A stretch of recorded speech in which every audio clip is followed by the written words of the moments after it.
Madrid, Madrid. Did you kidding me?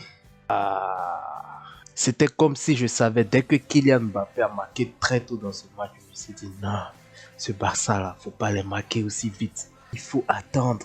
Ils nous ont montré et démontré tout au long de cette saison là que cette saison là a eu à partir la remontada. Faut pas les marquer assez tôt. On l'a vu avec l'Inter, surtout l'Atlético.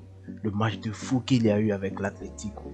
Tout juste après avoir dit ça, Mbappé marque un deuxième but sur une passe de Vinicius. J'ai dit merde. Qu'est-ce qu'ils sont en train de faire? Ils sont en train de me donner de l'espoir, ils veulent me faire rêver, mais ça reste toujours très tôt. Ça.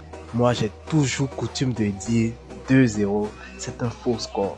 Dans le passé, le football du passé à 2-0, quand une équipe marque 2-0, c'est qu'elle maîtrise son sujet. Mais ce football moderne, 2-0, c'est surtout en début de match. Il te suffit de prendre un but et psychologiquement, ton équipe est à tête. C'est fini, tu ne peux plus jouer. Et surtout pas avec ce Barça-là. Comment tu peux expliquer que cette équipe a joué une prolongation contre le Real, une prolongation de Ligue des Champions où elle a perdu, c'est-à-dire qu'elle pourrait être atteinte du moral et encore encaisser 2-0 face au Real et remonter, remporter ce match. Franchement, en tant que supporter du Real, pas grand-chose à dire dans ce débriefing. Seulement reconnaître et avouer que cette année, le Barça est supérieur. Il n'y a rien à dire. Ça. Youssoupha a dit, je me pose authentique dès le départ. C'est plus facile d'assumer ce qu'on est que d'imiter ce qu'on n'est pas. Tout simplement. Plus facile d'assumer ce qu'on est que d'imiter ce qu'on n'est pas. Cette saison, nous ne sommes pas autant. Il faut le dire. Ce match-là est le miroir, est le reflet parfait du Real de cette saison.